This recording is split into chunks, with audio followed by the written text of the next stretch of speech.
ពាក្យពិតរែងស្លែងពាក្យពិតរែងស្លែងតែងត្រគោះជួនមិនពីរោះដូចសរសើរអ្នកតូចអ្នកធំ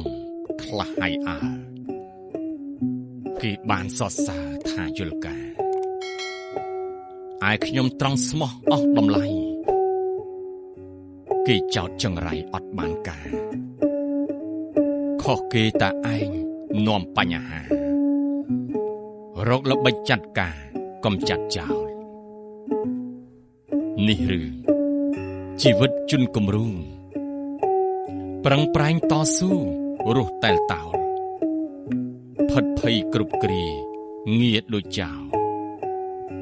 ឬដូចស្រមោលរំខានគេយុត្តិធម៌មានទេក្នុងសង្គមគេសើចខ្ញុំយំខ្លះព្រួតជេរខ្ញុំបងគំនិតគិតជួយគេអ្នកខ្លះចិត្តរេបំផ្លាញវិញអត្ថបទដោយលឹមចម្រើនថ្ងៃទី18ខែ2ឆ្នាំ2017